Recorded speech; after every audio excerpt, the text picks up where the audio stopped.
Greetings everyone. So today we are going to discuss about the principle of Purusha and Buddhi and how these two principles actually create karmic bonds in our lives. So let's get started. So if I have to say about Purusha, what is Purusha?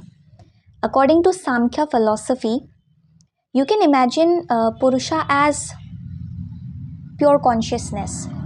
As you can see this box over here, I have written that Purusha is pure consciousness. Now I can show you through one paper.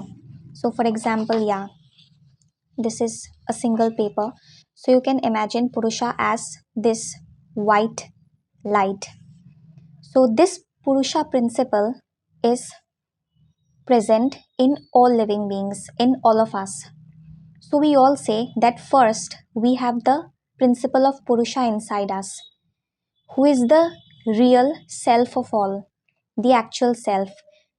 And Purusha is like this white light. It is still, it is permanent. It does not change. It remains and it just observes everything, whatever happens. But it doesn't fluctuates. That's why it is called immutable. Immutable means permanent. Purusha is never harmed. It is never in misery or in happiness. So, now from this Purusha, for example, this is a paper. So, from this white light, as you can see here, if the white light from Purusha falls on Buddhi, now you can ask that how did Buddhi originate? As we know that with Purusha, there is another principle which we called as Prakriti here. Prakriti. Prakriti is always unmanifest. Unmanifest means we cannot see Prakriti. So, Prakriti is the primordial cause, it is the energy. Yes, energy. One is consciousness and the other one is energy, conscious energy, which we all should have. So, from the primordial cause Prakriti, Prakriti is made up of three gunas. As we all know, I think you must have heard about the three gunas. One is the Sattva guna, the Rajas, and the Tamo guna, Tamas. So, when all the three gunas are in equilibrium, means equal proportion, that is called Prakriti. That is the unmanifested form. It does not change. But even if a change single change in the proportion, in the ratio of the three gunas, and then there is a mutation, that is a change in Prakriti, and from the cause of Prakriti there originates Buddhi, which we have here, Buddhi. Yes, Buddhi is our mind, the mind with which we identify ourselves. I am this, I am that. That is our mind, which is the main cause of happiness, misery, everything. So now, when this Purusha principle, yes, this pure consciousness, this white light falls on Buddhi, which is formed from Prakriti, this white light emitted from Purusha becomes colored with the pure eye sense, that is Buddhi. Buddhi contains the I-ness, and the I-ness is imbibed in the white light of Purusha, and then we have all the manifested forms here. All the manifested forms. So, first, Purusha is permanent. It does not changes. So, we have two things inside of us. One is the unchangeable Purusha, and then we have the changeable buddhi, which is a form of Prakriti, which has come from Prakriti, that is energy. So, what happens if Prakriti, if Buddhi remains all alone, if the light from Purusha does not falls on Buddhi, then Buddhi cannot identify itself with anything. It is unconscious. Buddhi is always unconscious. We should remember that Purusha is the consciousness. Purusha witnesses everything. It is the witness.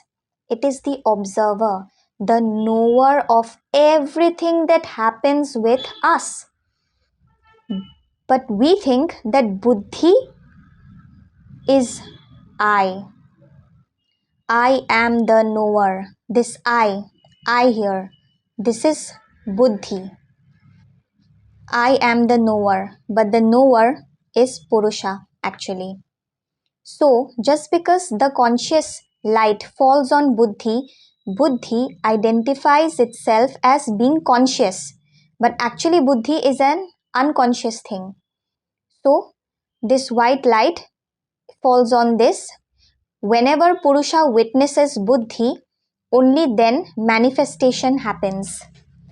All the manifested forms that we can see, we experience in our lives, painful things, pleasurable things, everything we can experience just because of the conscious light from Purusha which falls on the Buddhi, the pure I sense. Yes. So, from here, what do we learn? That this Buddhi, which is actually the mind, is the cause of all misery because we identify everything with the mind. Whatever we feel, our ego, everything actually originates from the mind. But from this Samkhya philosophy point of view, we understand that it is actually Purusha. Purusha is the real knower because whatever happens in a person's life, everything is experienced by Purusha. Purusha is the real experiencer. And whatever is experienced, all the events, painful things, pleasurable things, everything is stored in Buddhi. That is our mind, which we call the subconscious mind, the conscious mind, the mind. So it is just the storehouse of everything, but that is not the experiencer. It is only the experienced. Yes, the storehouse where everything is stored.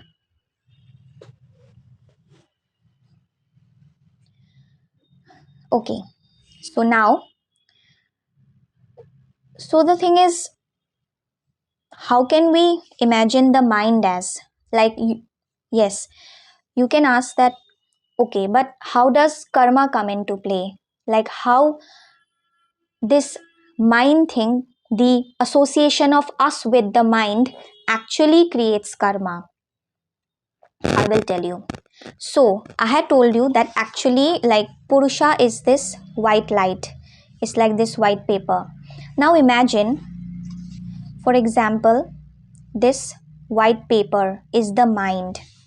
So, at the origin,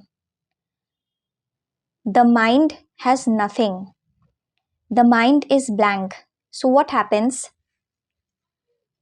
Anything, whatever is fed to the mind. For example, if I draw a flower here, yes, for example, a flower. So, now the mind has this flower. So, it will think about the flower. It will associate this flower with his original self. But suppose if the flower is eliminated and there is something else, for example, anything like, yeah, there's grass. So I just want to tell you that the mind is colored with whatever you feed to the mind. Yes. So, why do we say that we should be very careful with what we see, what we hear, what we eat? Because these things are captured in the mind, and that's how the mind works. So, what happens? So, as we see that, yes, we are made of the three gunas. We all know that sattva, rajas, tamas, these are the constituents of the buddhi, the mind, and that's how a human works. So, as I have written, just like temperature of a body is a normal phenomenon, only when temperature causes fever, then it is a problem. Likewise, mutations of gunas is okay, but if they become too disbalanced, karma doesn't stays dharma centric, which in turn create karmic bondages for people. So what happens? For example, we all know that all the three gunas, they are never in equal amounts, because the moment they become equal, in equal ratio, all the three gunas, the mind will disappear, because the mind will go back to its primordial cause, that is prakriti, because only in the prakriti stage all the three gunas, they remain in equal amounts, and even if there's a slight disbalance in the ratio, then manifestation happens, the cause is gone and effects start right from that point. So what happens in a normal person's life? So normally there is, obviously some people may have the sattvic gun more than rajas less, some may have rajas more, tamas less. That disbalance is always there. But just like temperature of a body is always present in our, like, human's body, right? But as soon as the temperature crosses a threshold, then we call it fever, and when there's fever, then the human suffers, right? So it's the same cause. Yes, it's the same case with karma also. So too much of indulgence in rajas activities, tamas activities, and the sattvic gun becomes very less, then karma doesn't stay dharma centric. People started doing more of, unethical activities, then the desire also increases. So all these things happen, and that's how karma accumulates in a person's life. Now you may ask that, okay, what are the three gunas like? So sattva, we all know that sattva is mainly indicated by knowledge. Yes, sattvic, that is knowledge, and rajas is more of activity, like whatever we do in our life, it is because of the rajogun. And tamas mainly means ignorance, like you are in a delusion, you actually don't know that what is jnana. Yeah, it's like that. So what happens? So here, as you can see, I have drawn three bonds. Yes, so this one is a single bond, single karmic bond. These are double bonds, and this is a triple bond. So what happens? That for example, so one karma leads to the other. As you can see, I have written here, one karma leads to the other. As soon as a person, for example, we all know that we as humans have some basic primal instincts. So for example, let's take hunger. So for example, a person is, obviously he may feel hungry. So what he does, he has the samskara. Well, what is a samskara now? Samskara means latent impression. Definitely, when, in our past life, if we were some lower beings, hunger is prevalent in all the beings. We all know that. So as soon as there's hunger, what do we do? A desire emanates from it, right? Yes, there's desire. I feel like eating something. And then that desire turns into thought. It becomes like it's very fast. As soon as there's desire, the thought also comes that, okay, I think I should go to the kitchen. Yes. Then the thought comes and you take action. You go to the kitchen, you eat something. As soon as you eat, what happens? The sight of the food gets stored in your brain. The taste of the food gets stored in your brain. The smell of the food gets stored in your brain. Everything, whatever you have experienced through that food, gets stored in your brain. That is the mind, which we call the subconscious mind, as samskara. Samskara means latency, latent impressions. So, whatever a person desires, thinks, and acts, yes, acts, everything gets recorded in our subconscious mind. That is called samskara. Everything gets recorded, and these samskaras again trigger desire. As soon as, for example, you may have some sweet, so after eating that sweet, it gets stored in the mind that I had a sweet which looked like this, which smelled like this, then which had a beautiful color. So after that, in future, you may again have the desire to eat that that sweet, right? Fruit or sweet, whatever. So then the desire will again turn into thought, then thought into action. So this is just a basic example to tell everyone that how this cycle of karma, works. That samskara, it gets turned into desire, then the desire into thought, then the thought into action. So this is just a basic example. So just imagine in our daily lives, we have so many desires, so many thoughts, and then we take so many actions. So we have so many samskaras also.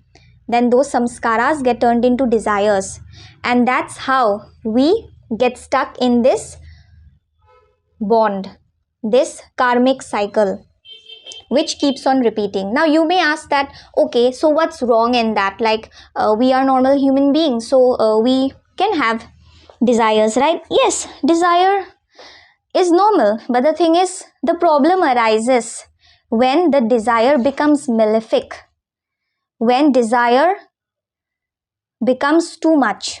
So then the problem arises, and then we get stuck in these three bonds.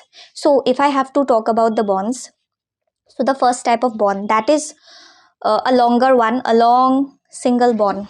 So in this category, we can place bonds with people who are not very closely related to us, like our, you can say, the shopkeeper in your area, then the milkman, the people maybe in your office, or neighbors perhaps. So those type of people who are okay, if something malefic or some hurtful thing happens here, for example, you are not satisfied with your milkman, or suppose maybe you're not getting quality milk, then you can change the milkman, right? Like you can say, okay, I'll not take service from you, I can, like, because I'm not happy with whatever you're giving me, so you can change. So that's why it's like not so strong, so you don't suffer so much in this bond if there's something bad coming through this bond. So the second category, so here there are double bonds. Double means this is a bit tighter than the previous one. So what happens here? Here you can place friends, you can place some closer people, like maybe your colleagues, maybe your boss. Yes, you can place some people who are closer than the first one. So what happens if some karmic type of person comes in your life in this category, then you can suffer a bit more than the previous case. So here, because this bond is stronger and closer, so it will be harder to change this scenario. For example, here you were unhappy with the milkman, so you changed the milkman, you started buying from someone else. But the thing is, what will you do if suppose in your office space there are some narcissistic people, or there are some, like your colleagues or something, like some people who are you know not giving you peace of mind, they may be backstabbing you or whatever. So it becomes harder to change your job all of a sudden, right? Yes, so you will suffer If there's some, definitely what happens in a karmic bond, actually the thing is, if you people know about past lives, so definitely in your past life you had done something with a person. That person definitely has come back again in this life to take, you know, to teach you the lesson whatever you had done to that person. That is how we all realize our lessons, right? Yes. So I'm just talking about the painful, the misery part of karma, not the pleasurable ones, because we human beings, we never complain about the pleasures. Obviously bhoga is of two types, the painful and the pleasurable ones. So whenever good things come to us, that is also part of karma, we are very happy with it. But whenever there's something misery coming which we don't like, suppose which is hurtful, then only we think that why this thing is happening to me. Only then our brain started working on that, why this is happening to me. Okay, so yes, this is the second category. So here you will suffer more than the first one. Okay, next, this, the third bond, that is triple bond. That's why I have drawn triple bond here, and this is in tightly conjunction. Actually it's very tightly bound, that's why this is closer. The more closer, the more tight. This is very hard to break. This is very hard to break because this is the closest one and this is the strongest one. Yes, this is the strongest one. So here will come family. Definitely. If, okay, there's something wrong with the milkman, you change it. There's something wrong with your office or like your friendship, you may, yes, after some time you may change your friends, you may like change your job. But what will you do if there's something wrong with the family members?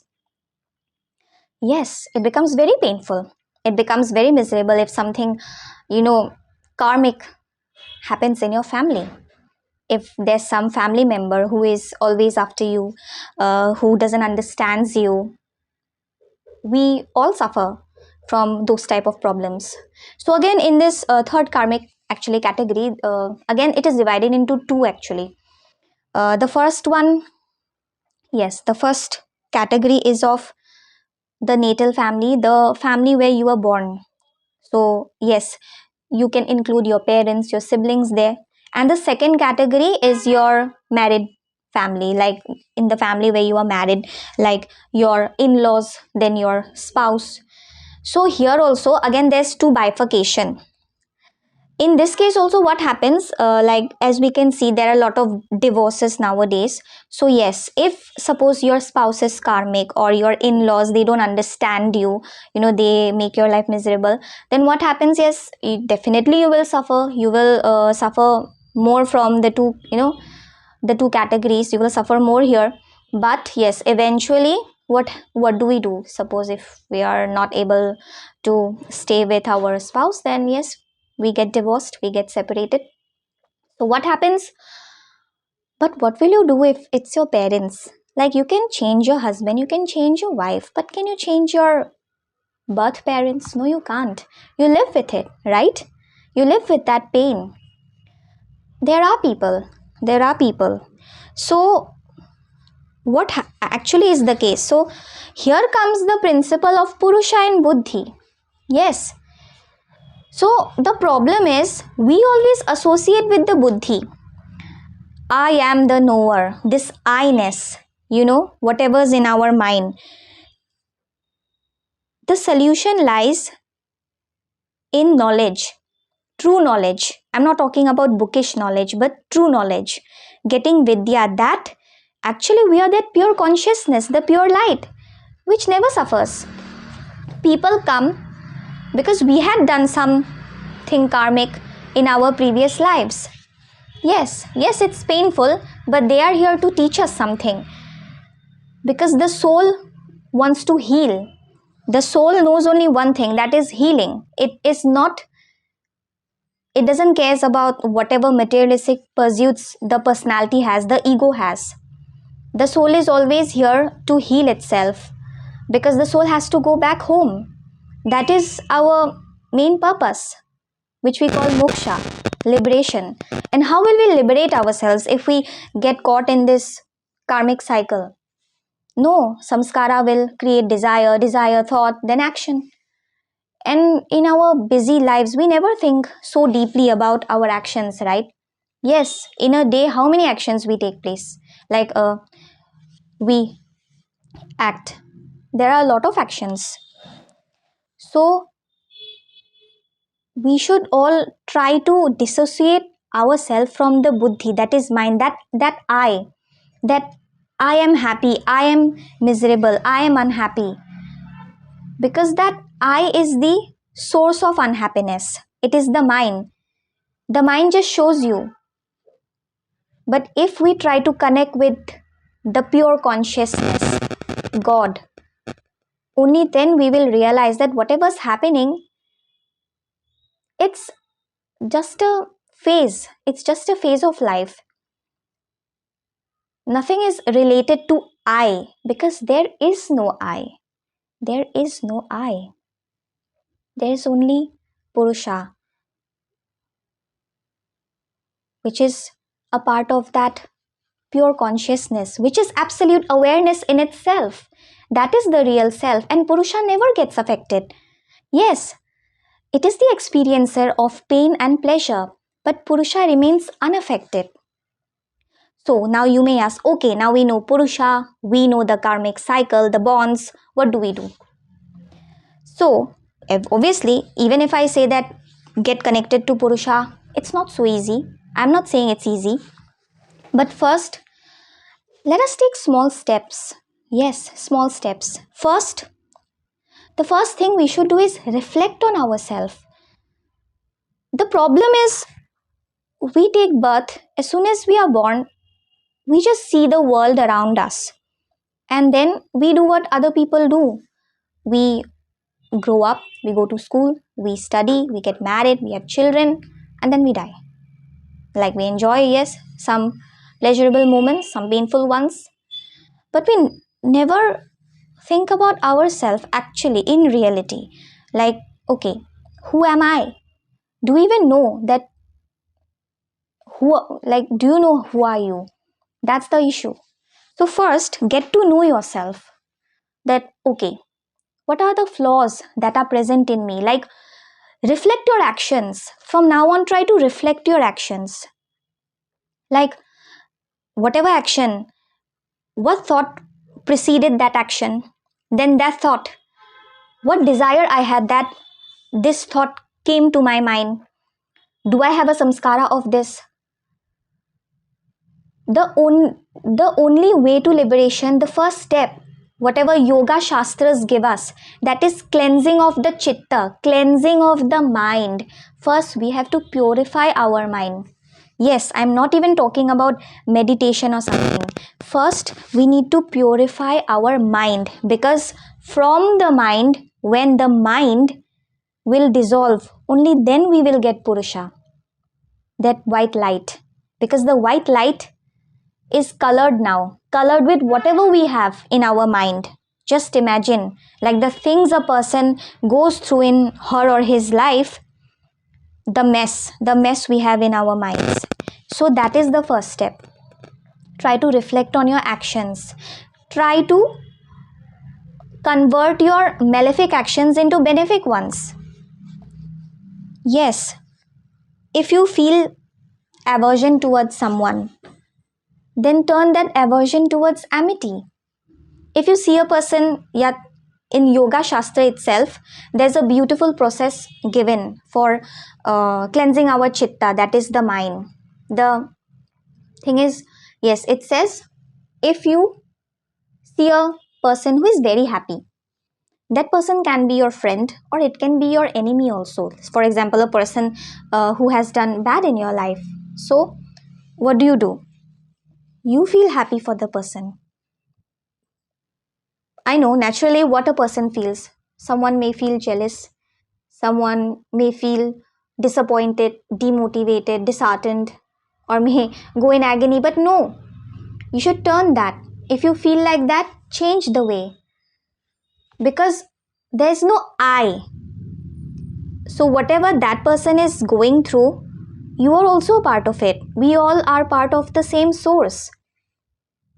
Yes, think like that. So, always feel happy for the person if someone's prospering. then what we do when we see someone in misery? Do you laugh? No. That's the most absurd thing to do actually. We should all have compassion for the person. If someone's going through misfortune, yes, he or she may go through some bad karma. But the thing is, today he's going through, one day you may also go through. So you should always have compassion, sympathy for the person, and always pray to God. Whatever that person is going through, may he complete everything and get relief at the end. That is how we free ourselves. Yes, free ourselves from karmic bondages. Whenever you start doing good deeds, and good deeds is not, I'm not telling you to give donation or something. Yes, you may donate, but the thing is, first mental cleansing should be there. Mentally think good about people. There's no harm in it. You don't form any karmic bond there. Yes, so that's how we cleanse our chitta. So yeah, this was all for today. So I hope uh, I gave you a glimpse of this karmic cycle and all the three bonds